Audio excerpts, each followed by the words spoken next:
Britain's North American colonies had long held the promise of religious freedom unavailable in Europe. But this did not always ensure equality. And as the Revolution began, freedom of conscience and toleration were tested in unexpected ways. The Church of England was present in every British colony, and Presbyterians were common in many as well. Congregationalists dominated in New England, thanks to the migration of religious dissenters there in the 17th century. The Society of Friends, also known as the Quakers, were abundant in Pennsylvania and Rhode Island, and Reformed Dutch congregations in New York and the Middle Colonies were joined by German Lutherans, Anabaptists, and Moravians. In many port cities, such as New York, Newport, and Charleston, there were thriving Jewish congregations, and many different faiths, including Islam, were practiced by enslaved Africans, although typically suppressed in colonial society. Colonial toleration, however, was generally not extended to Roman Catholicism. Long-standing Protestant antagonism towards Rome, fear of papal absolutism, and the very real threat of Catholic powers such as France and Spain discouraged the acceptance of Catholicism in the British colonies. In this context, imperial wars became not just political struggles, but religious battles against a Catholic enemy.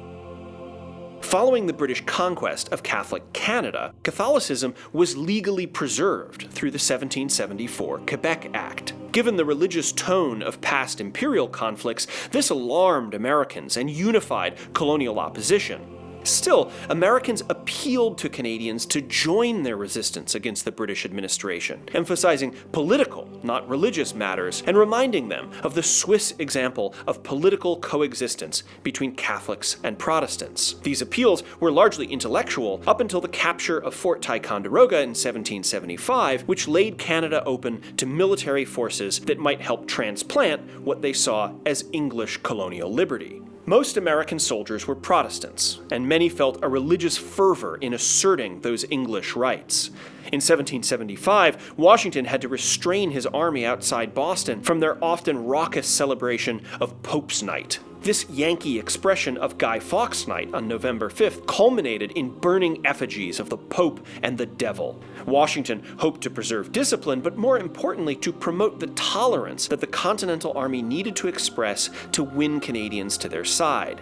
And his instructions to Benedict Arnold, as he prepared to march to Quebec, explicitly ordered him to respect Catholic practices. In Canada, Continental soldiers were struck by the crosses, candles, incense, and holy water they witnessed at masses and funerals, the outward expressions of the Catholic faith so unfamiliar to them. In January of 1776, Benedict Arnold even appointed François-Louis Eustache Chartier de Lotbinière, the older brother of Fort Ticonderoga's original designer, as a Catholic chaplain to Colonel James Livingston's Canadian Continental Regiment. But working against them was the resistance of the Church's leadership in Quebec. The British government's support of the Church gave habitants little incentive to join the revolutionaries. The Bishop of Quebec firmly supported the British administration that had preserved the Church, denying sacraments to Canadians that joined the rebels. As the campaign faltered in early 1776, Congress formed a committee to travel to Canada.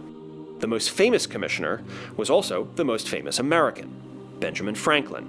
He was joined by Samuel Chase, a zealous Maryland congressman.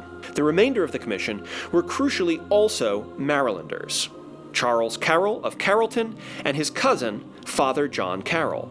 The two were not members of Congress, although they were both Catholics, unusual in Britain's colonies, but useful to this mission. Maryland was founded in the 17th century as a refuge for Catholics, but they had long been a minority and at the time formed only about 10% of the colony's population. Since the late 1600s, their participation in government was restricted, and by early 1776, Charles Carroll was unable to hold public office even in the only colony with a substantial Catholic population. He was from one of the wealthiest families in America, educated in France and England, and was a firm supporter of Americans' rights against the British government.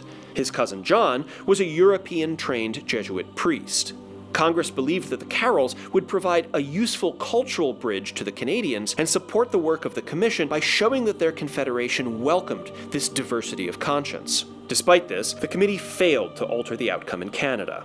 After passing through Ticonderoga, they arrived in Montreal, 150 miles away from the Continental Army's high command outside Quebec City, where British reinforcements landed on May 5th, precipitating the collapse of the American siege. Father John Caroll was denied consultation with the church officials by the Bishop of Quebec, undercutting his ability to act as an intermediary between the sacred and worldly realms. Less than 2 weeks after arriving in Montreal, the senior commissioner, Franklin, departed, and Father John, finding his value limited, followed him. Chase and Carroll soldiered on, but their presence often complicated the rapidly changing military situation. By the beginning of June, they too left Canada as the army continued its retreat.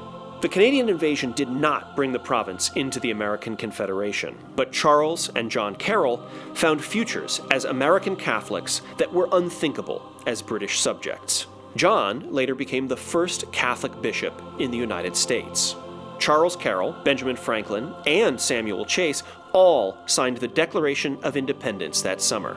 Carroll was the only Catholic to do so. Finally allowed a political voice, Carroll later served in the U.S. Senate and helped finalize the language of the Bill of Rights, whose First Amendment ensured that Congress shall make no law respecting an establishment of religion or prohibiting the free exercise thereof.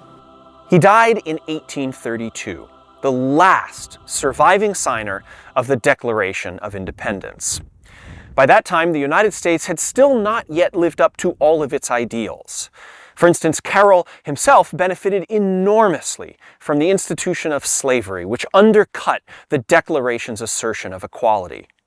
But during his lifetime, the freedom to worship as one chose, although still not immune to prejudice, had been enshrined in American law, advancing at least some of the promise of the Revolution.